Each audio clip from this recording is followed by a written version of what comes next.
Good morning. Good morning, everyone. Those are in the room and also those are joining us online. So thank you so much for joining us early in the morning, and also welcome all the guest speakers in this room for the side event on environmental human rights defenders. So my name is Suyang Hwang. I'm a legal officer with the United Nations Environment Program. And I'm very glad to be here with all excellent speakers today, and also to introduce our report, the launch of the mini launch of our report on good practices on environmental human rights defenders.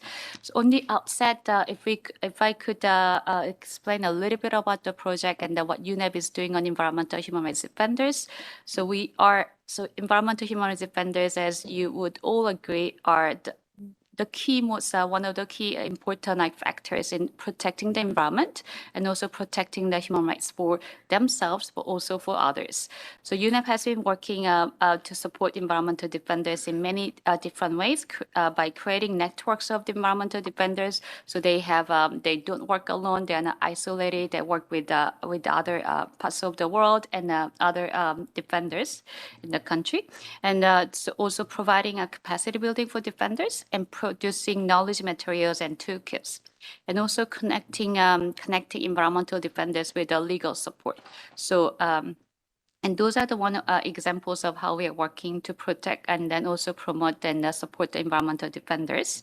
And this work that we are going to launch, the full launch will be later, but the Defenders Good Practices work, we've we worked with the URG, Universal Rights Group, and Mark will be presenting these findings of this report later on.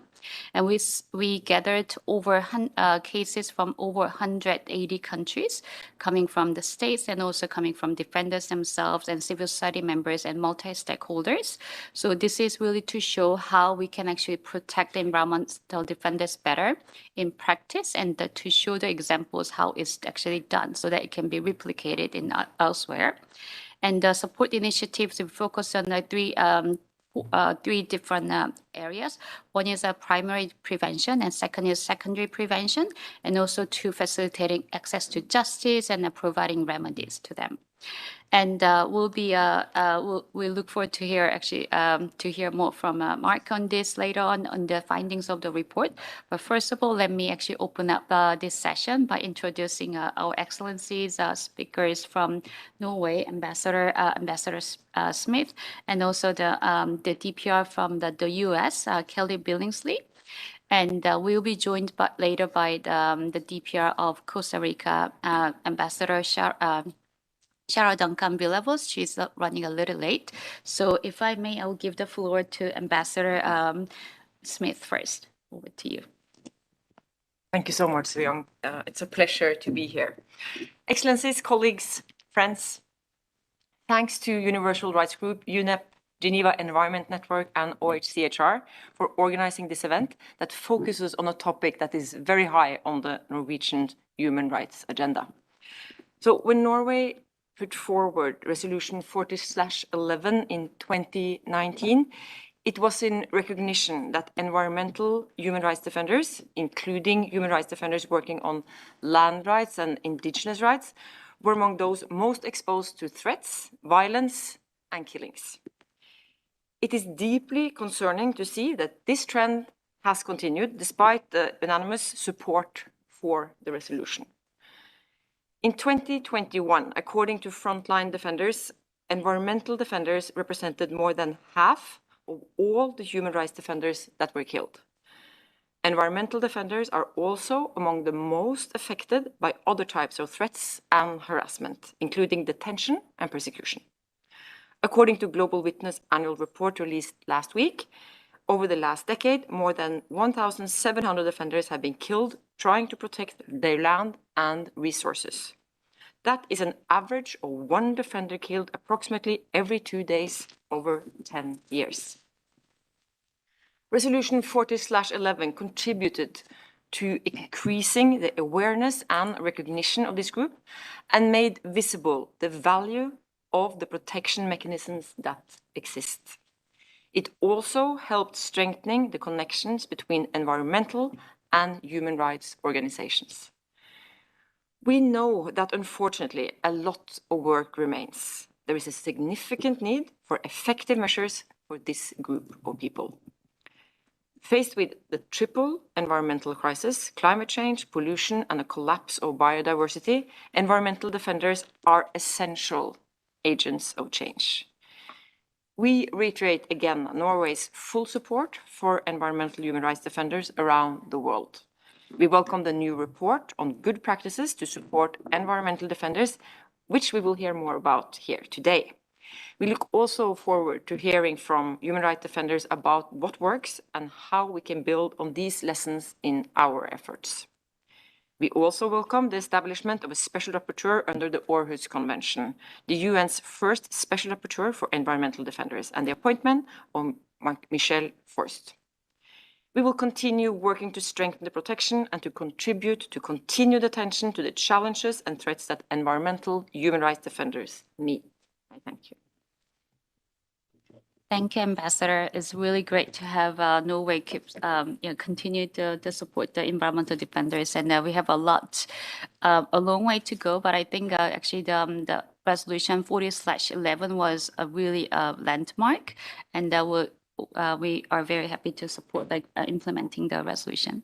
And I'll give the floor over to Kelly, Ambassador Kelly Bingsley. Over to you. Thank you. Good morning. I want to thank the organizers for highlighting the need to support civil society and human rights defenders who work on environmental issues. The United States is concerned with the narrowing of civic space for the public to participate in state and private sector decisions about the use of natural resources and for dissenting voices to be heard. This is particularly the case on matters that disproportionately affect the lives and livelihoods of rural and indigenous communities and other members of marginalized and vulnerable groups. As climate change and environmental degradation become more evident, we are seeing an increase in threats and violent attacks against environmental defenders. Individuals who peacefully exercise their human rights to protect their communities from negative environmental impacts are the most vulnerable to harassment, arbitrary surveillance, detention, intimidation, and even death. Governments should take seriously any threats of violence against human rights defenders. Last year, the United States released its revitalized Guidelines for U.S. Diplomatic Mission Support to Civil Society and Human Rights Defenders. These guidelines underscore U.S. commitment to enable civil society and to protect and promote fundamental freedoms and the role of human rights defenders around the world. In July, the United States joined 160 UN member states on a resolution on the right to a clean, healthy, and sustainable environment, both in recognition of the importance of development of such a right under international human rights law in the future, and as a way to support environmental defenders. The United States believes the most effective way for governments to foster a clean, healthy, and sustainable environment is to adopt and enforce concrete domestic laws and regulations that protect the environment. These laws and regulations should also provide access to information, allow for public participation in decision-making, avoid practices that disproportionately affect already vulnerable and marginalized populations, and provide access to justice in environmental matters. The United States looks forward to working with governments and civil society to preserve and expand the space for environmental defenders and human rights defenders to act without fear of attack or reprisals. Their voices benefit all of us. Thank you. Thank you, Ambassador. And I'm really glad that you actually mentioned the resolution from the GA, which was adopted in July. I think it's another actually key resolution that states really got together to adopt to protect the environment and also environmental defenders and also human rights. So without further ado, I'll just give the floor to the ambassador from Costa Rica. Oh, you have the floor. Thank you so much. Good morning. I would like to thank UNEP, the Geneva Environment Network, the Universal Rights Group, and OHCHR for organizing this event and inviting us to share a few ideas. We also welcome and thank UNEP for their upcoming report on good practices to support environmental human rights defenders. As many of you may know, Costa Rica is a staunch champion of the environment, but it was not always the case. Somehow along the way, we understood that a sustainable partnership with nature was the best way to ensure our development.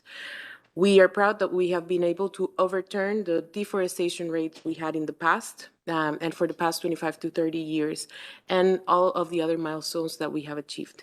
Many challenges still lie ahead of us, and one of them, no doubt, is to facilitate the best conditions to guarantee the respect, protection, and full enjoyment of the human rights of environmental human rights defenders everywhere.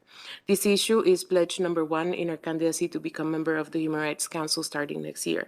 Since October 2021, the world has a new tool to strengthen protection of environmental human rights defenders. In Resolution 4813, the Human Rights Council recognized the human right to a clean, healthy, and sustainable environment. This resolution was followed by another one from the General Assembly in 2022, which is Resolution 76300. We firmly believe that the human right to a clean, healthy, and sustainable environment is not a new right. It has always been there. It's just that we as an international community failed to recognize it until last year. This is important because it gives more legitimacy to the work and contributions of environmental human rights defenders. As the Special Rapporteur of the Enjoyment to a Safe, Clean, Healthy, and Sustainable Environment has mentioned, and is also included in the primary prevention section of UNEP's upcoming report, this right encompasses at least 3 procedural or access rights that are of paramount importance to environmental human rights defenders: access to environmental information, public participation in environmental decision-making, and access to justice on environmental matters. As examples of good practices in access to justice, Costa Rica has created 3 relevant institutions: an independent office of the ombudsperson that may either on its own initiative or upon request investigate complaints of alleged human rights violations and initiate judicial or administrative proceedings to address these, including violations to the Constitution,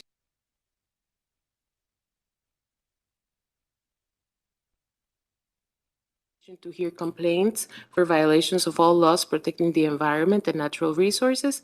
And the last one is the Constitutional Chamber of the Supreme Court, which is of easy and free access and has applied this right to a wide range of cases involving mineral concessions, aerial pesticide spraying, toxic substances, and others. My last comment is about implementation of the right to clean, healthy, and sustainable environment and how expert and political support of this right is key to protect environmental human rights defenders and let them do their jobs and exercise their rights, which, by the way, includes holding us accountable and the freedom to peacefully protest. To my fellow colleagues from states, we encourage you to incorporate and develop these access rights to a right to a healthy environment into your political statements at the Council and all environmental fora, including the climate change, ocean, and biodiversity conferences and discussions, and make sure you include environmental human rights defenders into conversations. Let me conclude by reiterating Costa Rica's willingness to work with all of our partners to strengthen commitments for the protection and promotion of the rights of environmental human rights defenders and to implement safeguards for them to carry out their work and advocacy in peace, free of threats, harassment, and unlawful surveillance. In this regard, the secondary prevention good practices from UNEP's report will be of significant help to our efforts. Thank you, and I wish you a very fruitful discussion.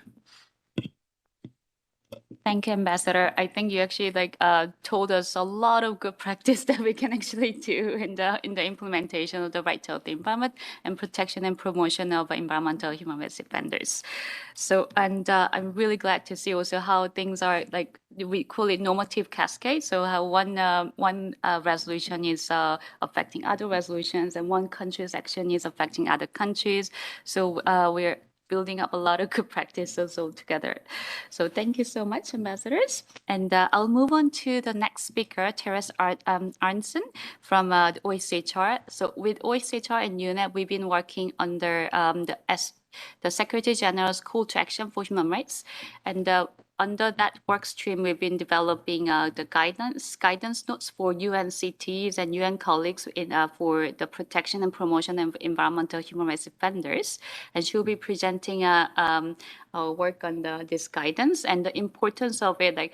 Everybody has a role to play in the protection of environmental defenders. And one of the things that we figured, we identified is we need to do more as a UN entities, and we need to actually have a coordinated approach at the policy level, but also at the implementation level on the country at the country level. So this is a background where we're coming from, and I'll give the floor to Therese and to tell us a little bit more about this guidance. Over to you. Thank you so much, Soo Young. Excellencies, colleagues and friends. Thank you for joining us today.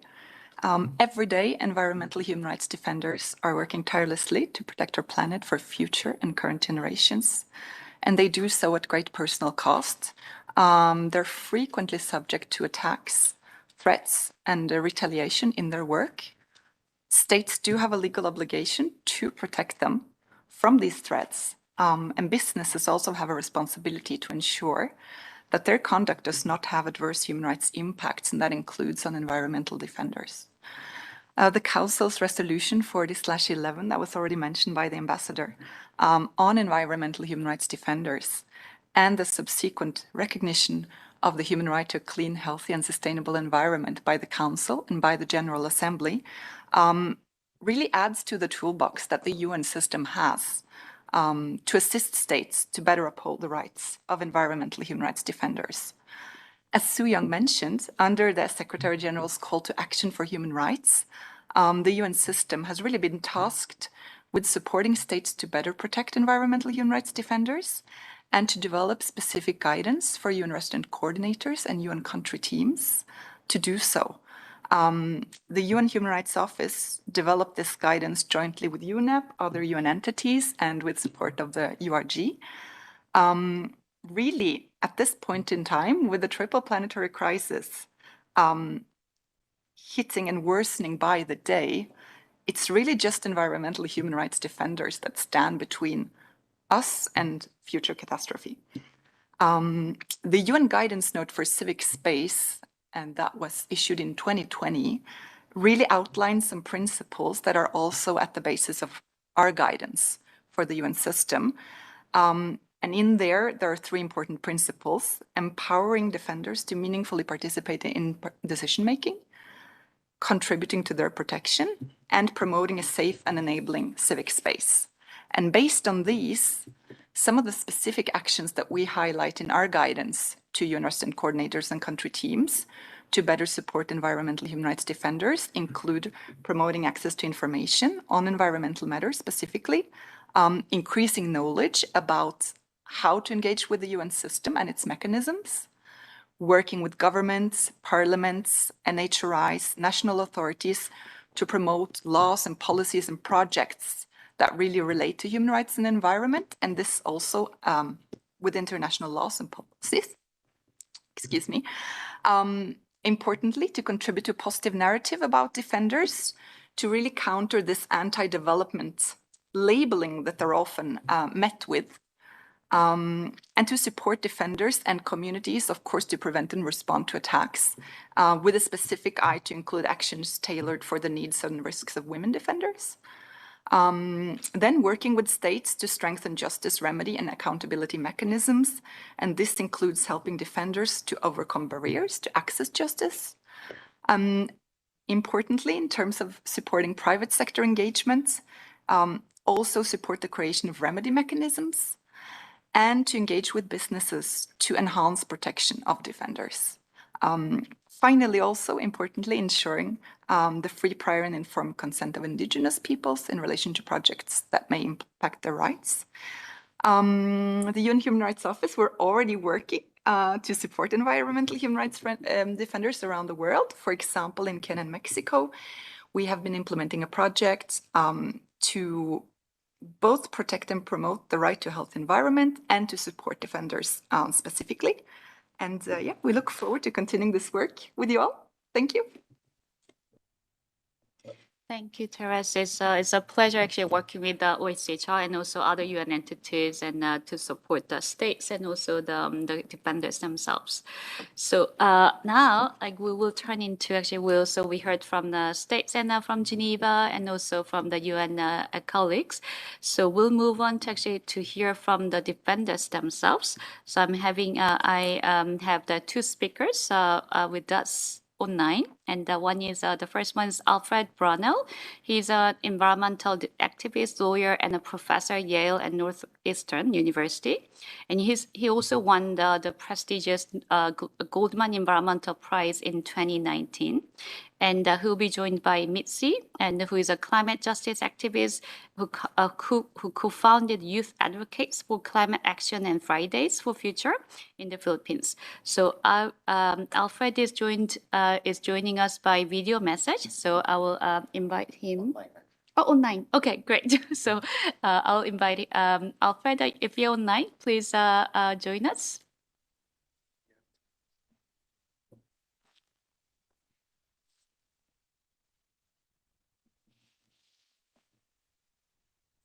Alfred, I will give you the floor. You have the floor.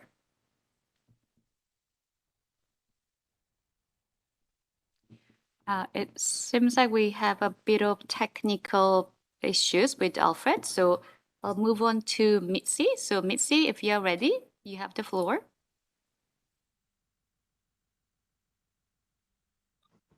Hello, everyone. Can you hear me? Yes, we can hear you. Thanks for joining us. Thank you for having me. So I am Mitzi Janelle Tan, a climate justice activist from the Philippines. And as mentioned earlier, the Global Witness Report just got released a few days ago, or was it last week? And on that report, it showed that the Philippines is one of the most dangerous countries in the world for environmental defenders in 2021. We're the fourth highest, and in the past 10 years, 270 documented cases of killings have happened in the Philippines, making us the third most dangerous in the past 10 years and the first most dangerous in Asia for the past 10 years as well.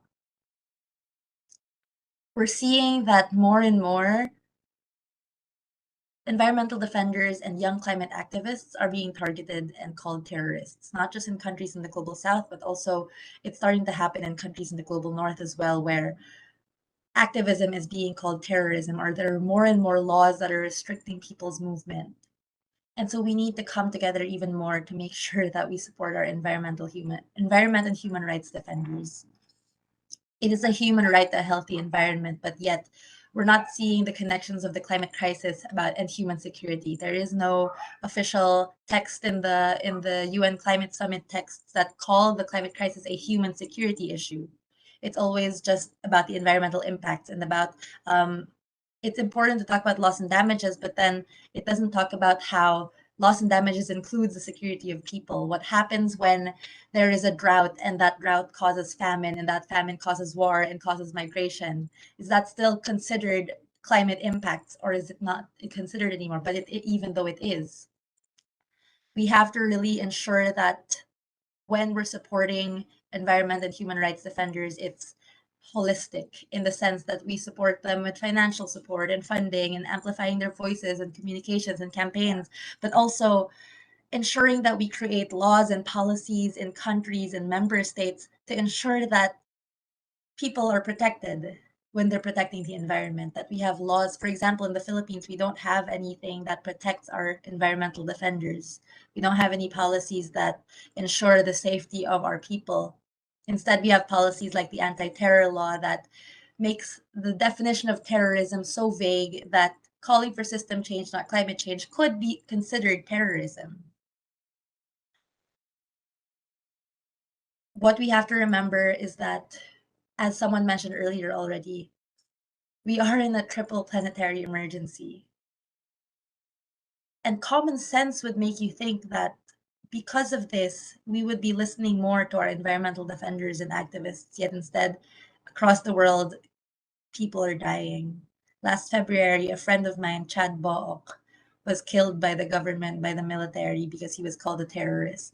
But he was a volunteer teacher for the indigenous schools and environmental defender.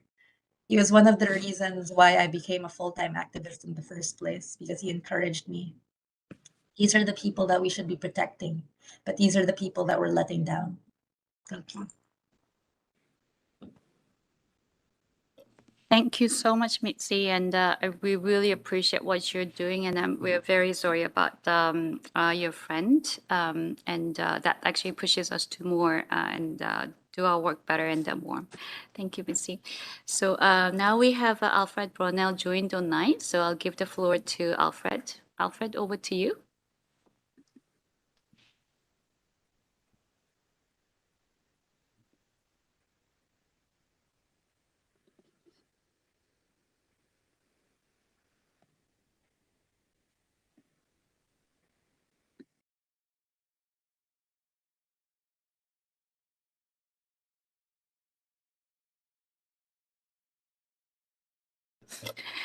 Alfred, could you unmute yourself, please?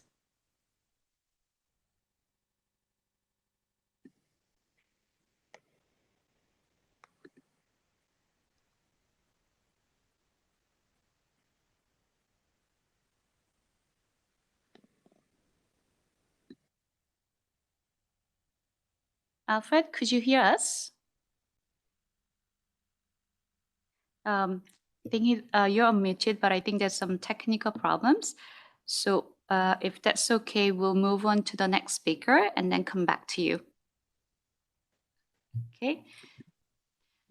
So, apologies for this technical glitch. After 2 years, we still have this. So I hope that if you could kindly understand us. So that'll be.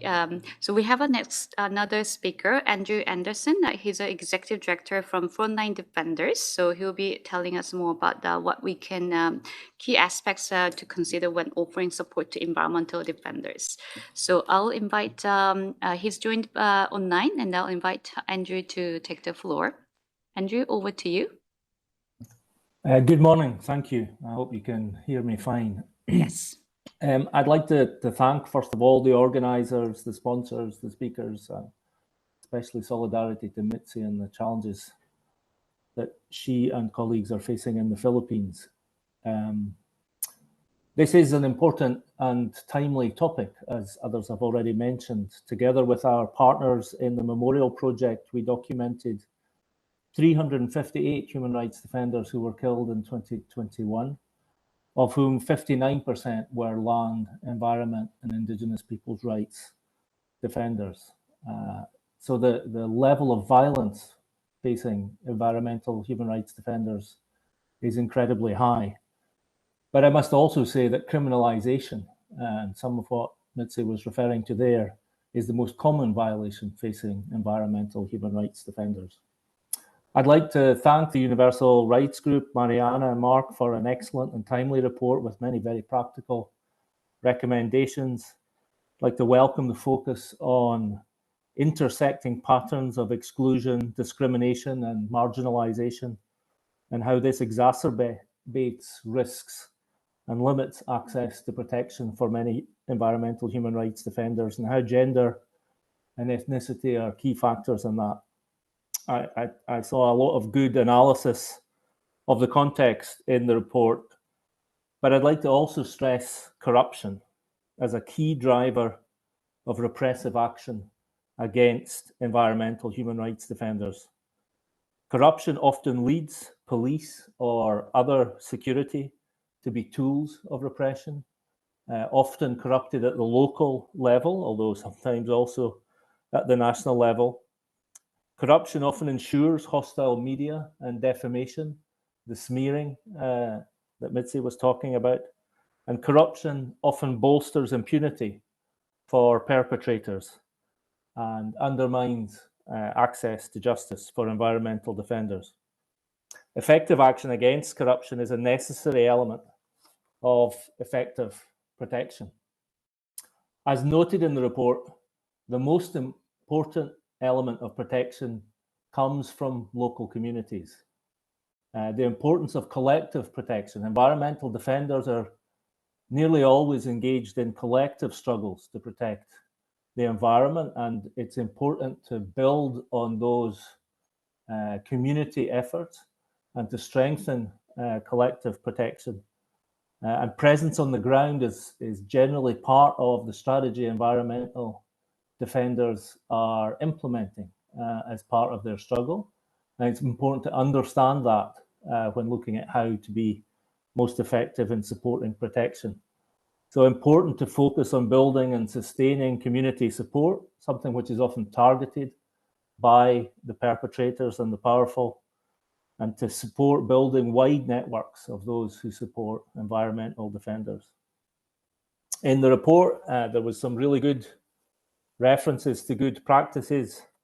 Just mention in one bit of it was talking about capacity building, funding, accompaniment, collaboration, information sharing, online tools, standard setting, lobbying, visibility, awareness raising, advocacy, technical and legal assistance, campaigning, all really important components of how we can more effectively support human rights defenders.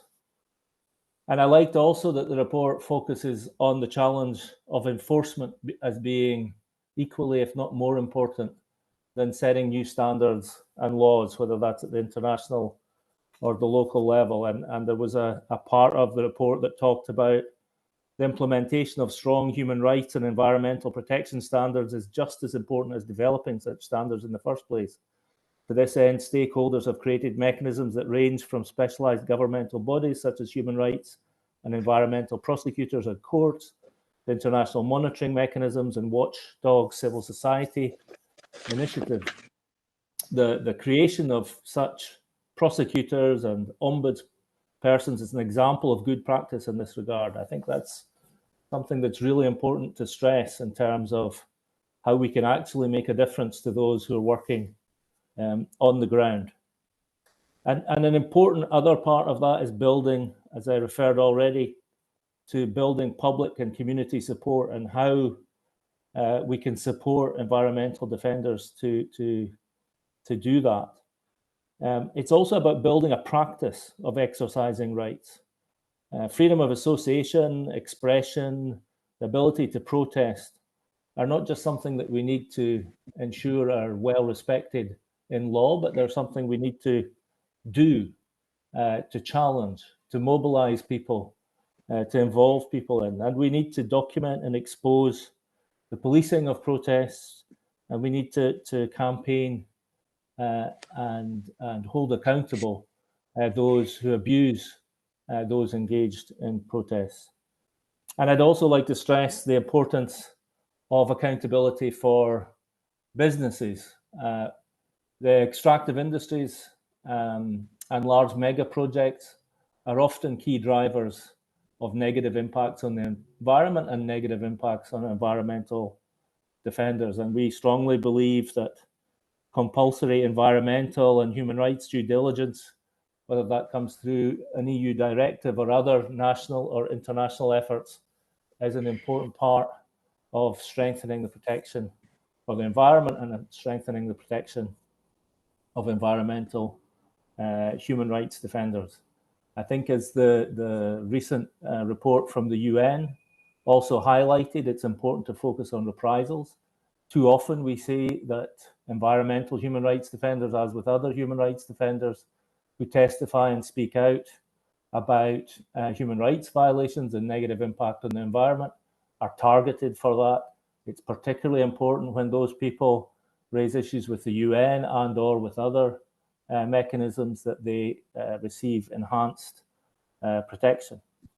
I'd like to also welcome the role of Michel Forst, and I hope that his new mandate will add to the tools that environmental defenders can call upon to strengthen their protection. And I thought it was important what Therese said at the beginning about country teams, and we're very keen to see OHCHR strengthening its capacity to support human rights defenders and environmental human rights defenders on the ground.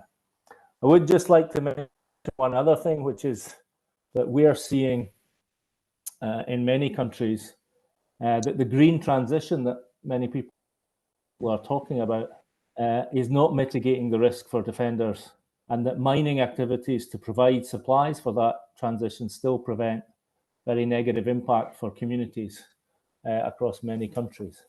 Let me finish by saying that the threats come from very powerful political and economic interests. It's really important that we try and build better laws and strengthened protection mechanisms, but we need to understand the nature of the threat that we face. It's not about a law that's not quite perfect.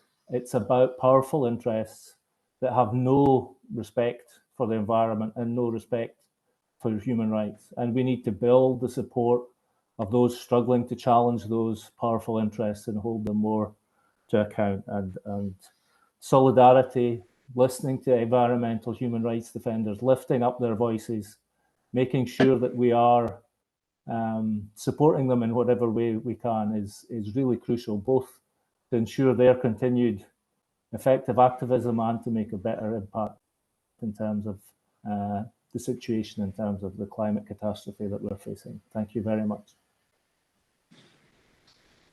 Excellent. Oh, Thank you so much, Andrew. And it was really, really, there was a lot to actually take in. So I was taking notes and what we can do more and the better.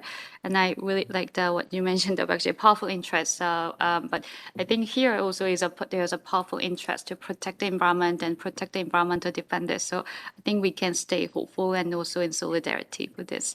So I think now I see Alfred joined online. So Alfred, can you hear us? Can you hear me? Yes, we can hear you and we can see you. So I'll give the floor to you. Okay. So thank you so much. I just want to take this time to also extend my appreciation to all of those who are involved in this group, especially the Universal Rights Group. My good friend Mariana, who really did everything to try to get me on to this process. I really appreciate that. And to thank all of you, to be involved and to be able to share work that we did. Just picking up, from the last speaker about the issue about the nature of the threat and the nature of the perpetrators. It is very clear who the perpetrators are, and also the question about hearing directly from the defenders. Most time we believe that the defenders are those who are at the front line, or those who we call our firewall. We sometimes believe that these folks don't have voices. But this is exactly what we try to do in West Africa. In 2020, with support from the Open Society Foundation and support from the Yale Law School and many other organizations, we launched a baseline assessment to look at the situation of frontline defenders, because we believe that many times when we have a conversation about the situation of defenders, we talk to the experts, and we believe that those who are the front line, who are responding to the climate crisis, who are upholding democracy, tenets, are not the folks to talk to. But we decided this time around that they should be the expert, and we should talk to them, and we should be able to document their experiences. And so we decided to do that, to launch that baseline assessment report. And out of the baseline assessment report, we were able to develop a number of tools. And one of the tools we developed is something called the Community Protection Protocol. And that Community Protection Protocol documents some of the good practices that this conference is talking about, that defenders put into place. And so the Community Protection Protocol takes into account risks faced by the defenders and provides an overview of the current available remedies based on their experiences, their knowledge, their skills, their expertise, their rituals, spiritual, cultural, and strategies that they've put into place. It's also used by them to protect their communities, the natural resources, their history, religion, and sacred sites. And some originally designated by them, and other drawing up from engagement with outsiders, NGOs, and other service providers. We found at different levels the community through the intervention. So out of this process, we thought that we needed to carve this off by trying to interview, different levels of defenders. So there's a national human rights defenders, but also what we call the frontline grassroots defenders. These are defenders that you don't even know they are defenders. They are at the front line. They are in remote communities. They are so-called what we call the nameless, the faceless, the off the great defenders that you will never see, who are in the towns and villages where there's no access to even internet or even cell phone. We talk to them to be able to document those experiences and figure out how to contribute towards that. So with this, we documented those experiences and divided them into three key components based on the community-based protection protocol. So the experiences were looked at in terms of the different security measures that have taken place to protect themselves. So in one of the components, we called it a security toolbox. And then we also knew that among the defenders themselves at the front row grassroots level, they involved in their own sort of self-training and capacity building. So there's a component of the protection protocol we talk about training and capacity building. And then we knew, and sometimes folks often underestimate this, the capacity for strategic visioning for frontline grassroots defenders. Folks often believe that defenders are powerless, these are poor people, miserable, they have no idea of trying to respond to threat. But indeed, we figure out that these folks are able to engage in the strategic visioning aspect. So these three different components were developed based on the community protection protocol. So now let me tell you what we try to figure out where we saw in each of these different two boxes, these three different two boxes that were part of this community-based protection protocol. So under the security toolbox, we discover, for example, that in this area, that the defendants innovate and utilize community customary collective protection mechanism pioneered by the frontline defenders and indigenous people. Through a process of free, prior, informed consent among the members, this mechanism focuses on local traditions, on rituals, on taboos, on spiritual and cultural instruction for disruptions. They develop protection checklists to help keep communities in check or on alert. The checklist of pre-identified protection measures help these individuals become officially aware of their own surroundings and strategies to protect themselves. That under this toolbox, they develop a security risk assessment and protocol to keep individuals and staff safe, including contingency planning for worst-case scenario, security risk assessment and protocols to help other actors be more safe. The unsecurity toolbox we identify from the frontline defenders that they've worked together in coalition, especially useful for specific groups like women as a form of protection. They work together in groups or coalition and make it more difficult for individuals to single them out. Then they use community-based assessment tools where they involve in software and other actions. And then, especially in West Africa, they use traditional societies, for example, like the Sandis and the Poros and some spiritual rituals to figure out how to protect themselves and provide security. We figured that in this process, that this is how they survive. And those were the best practices we identified under the security toolbox. And then we look at the community, the training and capacity building. What were they doing to make sure that they self-training even before outsiders intervene? So yeah, we discovered that they themselves were involved in bringing media into the fold and engaging with them by bringing them on assessment mission. They themselves would take post on assessment mission. So they knew that with all outsiders telling them that there was a problem, you can carry on assessment mission. And they did peer-to-peer learning and teaching among themselves. The locals will teach each other a peer-to-peer process. Involve how the defenders share impact and violation as a basis for collective protection. More than just sharing experience, the defenders and communities work together for collaborative advocacy efforts and solutions. They use peaceful methods first. They start by knowing and following the law and to be sure to document. They use strategies such as public awareness campaigns and sensitization meetings to engage government and get opportunities to advocate for the community to mitigate risk. We also were informed, we're documenting that they ensure community unity in this training capacity process. They make sure that we're community unity through that peer-to-peer training process. They build consensus among community members in critical to building community protection. They also were involved in experience sharing tools, solidarity actions, and networking.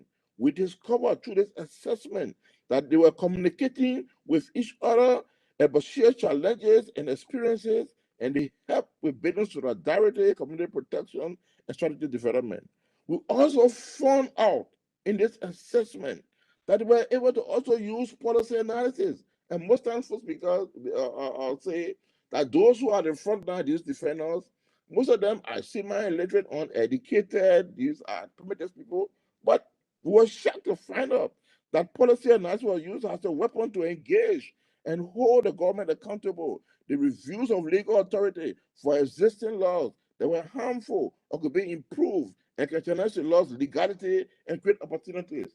And why this is important? Because a number of the different legal jurisprudence across the world now in terms of human rights and the environment, these are issues that have been advanced by defenders who are the front line, especially indigenous defenders who've been doing those issues. And then finally, with reference to strategic visioning within this toolbox, what did we find out? We realized that these defenders who are at the front line, they bring cases to court at the national and regional level, like I said earlier on.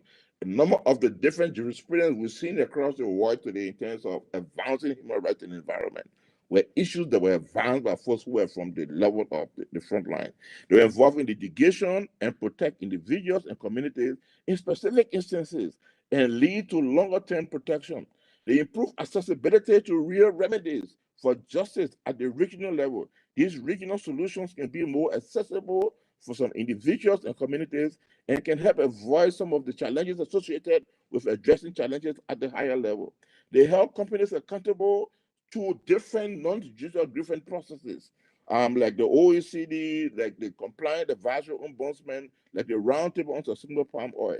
They utilize the compliance advisory of the OECD, and they use national human rights institutions to advance these things. But I think much more than that, what we also discover, in addition to all of these tools at that level, was the issue of acute honor reporting of attack, reprisals, and killing across not just the West African region, but as most people will say, across the African region. And I think we try to respond to a number of those different issues. And so I think a second level of work that we are now going to move forward is trying to focus on what we develop as a response to acute honor reporting, the West African Directorate. So that report is evolving, and we've gone back with focal persons in 9 countries across West Africa to document attack, reprisals, and killing. And what we have been finding out is that the massive amount of lethal killings, especially in the Sahel region of West Africa, shows that defenders who should have been identified as defenders were actually not documented. And so we have folks who are documenting that. And it's clearly showing that in our work in trying to define who is a defender or document who is a defender or move at the front line, we have left many of these defenders missing in action. So we are hoping that missing in action is going to be our next report to come forward. Thank you very much. Okay, great. Thank you so much, Alfred. That was really, really interesting. And also we'll be very interested in actually learning more about your assessment report. So if you could share that with us, if it's available, and we'll be also happy to share that with other participants and so on. And thank you so much for your passionate discussion. And also I have to acknowledge that it's 3 o'clock in the morning where you are. So we really appreciate that you actually joined this the event, and we can tell like how passionate you are from your speaking, but also like that you will actually wake up like 3 in the morning and to be with us. And thank you, Alfred. So now we'll move on to the introduction and the soft launch of this the report on the good practices. So so Mark Lyman from URG who'll be presenting the joint report between URG and UNEP on the good practices, and he'll also be presenting the microsite that has been developed to create a searchable online database and the map of good practices. And this report, the full launch of the report will be done later this month. So stay tuned on this. So I'll give the floor to Mark to introduce us the microsite and then the key findings of the report. Over to you, Mark. Thank you, So Young. It's always really difficult to speak after environmental human rights defenders because they are the stars. And you can, as you said, I'm amazed it was 3 in the morning. It looked as though we had so much energy. But I'll try my best. So as So Young said, I'm pleased today to present the report. Actually, Andrew already did a really good job of presenting the report, so maybe I don't need to dwell too much on that. And the microsite, which we are very pleased to have developed with the UN Environment Programme, working with So Young, Angela and others. And you've already heard her name earlier, but I should give a call out to my colleague Mariana, who is based at URG in Latin America, in Colombia, who has really done, or at least coordinated, all of this work. She's currently on maternity leave, which explains why we don't have a full female panel this morning. But yeah, we should recognise all of her work. About, I think it was 7 or 8 years ago, because the Universal Rights Group has worked for a long time on human rights and environment and human rights and climate change. we organised a meeting at Environment House here with UNEP 7 or 8 years ago, where we wanted to bring together people who were working at the interface of human rights and the environment. In those days, they were not yet called environmental human rights defenders, but we wanted to talk to people who were asserting their human rights to protect the environment and the climate, and whose rights were being undermined by environmental degradation. So we brought together a group of people from Africa and Eastern Europe, including, I don't know if you remember, the Greenpeace guys who were on a boat outside Russian waters, and the Russian paratroopers came in and arrested them. And I was amazed at how important the work of these people was and how inspiring their stories were, but also how much at risk they were. I mean, we've already heard today from many of the speakers the threats that are posed to environmental defenders. And so at the end of that meeting, we posed a simple question to them. What help do you need? Because at that point, because they weren't really recognized as a group and they weren't really understood as a group in terms of their particular vulnerabilities, the fact that they were often living away from major population centers. So we didn't really understand so well their situation, and we definitely didn't know what kind of help they needed. And it was from that meeting, of course, when they'd said, yeah, we need to be put in touch with support networks, we need to hear stories from other environmental defenders so we know we're not alone.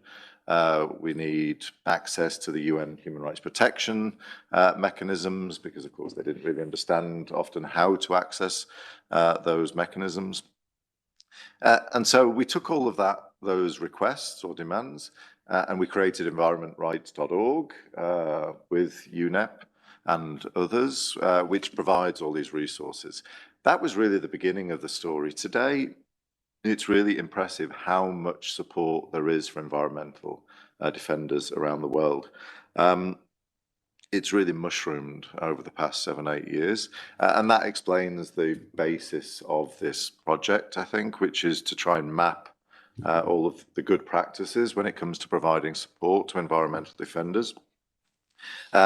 Both so that good practice can be replicated, but also to continue these inspirational stories and show people what works and highlights to the world the incredible work that's being done by environmental defenders to protect their environment and the climate.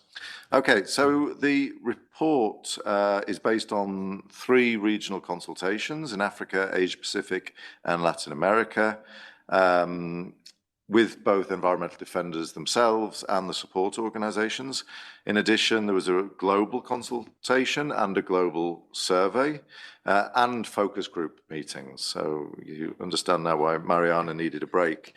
And in addition, desk research. And so we identified a huge number of good practices, and in the report, we try to analyze those good practices to kind of break them down. So it presents a kind of to-do list for those groups that wish to support environmental defenders, whether it's donor states, whether it's NGOs, whether it's national human rights commissions, etc., or legal groups.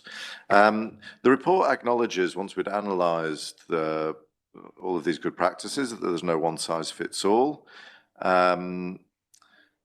and finds other kind of common traits, such as it's imperative to involve environmental defenders themselves in the design of support strategies.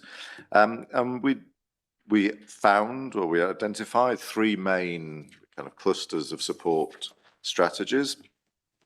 The first is related to primary prevention or upstream prevention, and that's really working on ensuring that the legislative, regulatory environment, but also the rule of law environment, the national protection systems are all in place so that environmental defenders, their work is protected, they are empowered, for example, in a legislative sense, if countries recognise the right to a clean, healthy and sustainable environment.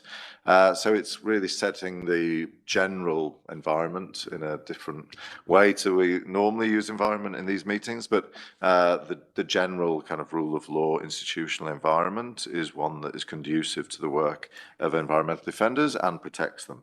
The second group of support strategies were focused on secondary or more upstream, downstream, prevention. And that's really addressing the immediate situation of environmental defenders, empowering them, so capacity building, building their resilience by facilitating access to tangible and intangible resources, so professional and technical skills, political capacity, financial resources, and collective strength. And so that they're aware and can respond to the threats that they face, which is, of course, an incredibly important part of the support that's given to these groups. As also part of this kind of secondary or downstream prevention group of support strategies, we found lots of good examples of support systems designed to kind of early warning and to address the immediate threats faced by environmental defenders and to rapidly respond to those threats, to protect environmental defenders where they're in danger. And then the third group of good practice strategies is tertiary or securing access to justice and reparation. And this is, for example, legal support to environmental defenders to make sure they can access remedy and redress, taking steps to strengthen accountability where the rights of environmental defenders have been violated, including, as we heard from Andrew, in the context of corruption. Okay, so that's the report, which I encourage everybody to read. And the microsite then presents all 250 good practices. I absolutely encourage everybody to look at this. It's the first of its kind, I think, and really these people, their stories are incredibly inspiring, and the work of the groups that support them are too. So the site is divided into two parts. First of all, there's a search engine divided by 4 categories. The type of good practice, the implementing actor, group in focus and location. Then the other part of the website, another way that you can search for good practices is the global map. And just two quickly, because we're running out of time, 2 quick examples, although as I said, there are 250 on there. One is Colombia, where there's the biodiversity zone, creating safe spaces for people and the environment. And a second is on Afghanistan fundraising, which focuses on fundraising campaigns for Afghanistan's environmental defenders. And I've kind of run out of time, so I'll stop there. Thanks. Thank you so much, Mark. Like you actually just sensed that I was gonna actually ask you to do a bit of, but thanks so much, Mark. And just want you to reiterate that please visit this microsite. It's a living document, so we're going to keep updating it. And I hope that this will be a really useful resource for environmental defenders themselves and also the others who are working to support the defenders. And we have 1 minute left, so let me wrap it up just by thanking everybody who joined us this morning. And 3 in the morning, your time, Alfred, I feel so bad for you still. And also thank the excellencies here. Thank you so much for really showing us your support. And I think a lot of defenders will actually feel they're empowered. And I hear this a lot that defenders are working on the ground. That actually, they really feel like like somebody actually in the Geneva at the council, they care about what they do. So this really makes them feel empowered, and they can actually continue working on what they do. So thank you so much, excellencies, and also wanted to thank our colleague Therese from OHCHR and also Mark Raymond from the URG, and we really appreciate the partnership that we've been working together with URG and states and also the other UN entities. And we really hope to continue this work on protecting and promoting the rights of the environmental human rights defenders at all levels. And lastly, I wanted to thank Harvey from the Geneva Environment Network, and also my colleague who joined, Angela Karaoke, who joined from Nairobi and who actually did a lot of work for leading the work on this report. So thank you, Angela. And I wanted to thank those who are in the room and also who joined us online. And we'll be in touch with you and share the report with you later this month, and also the microsite with you. So thank you so much, and we'll continue our work and show the powerful interest that we have and for the environmental defenders. Thank you, everyone.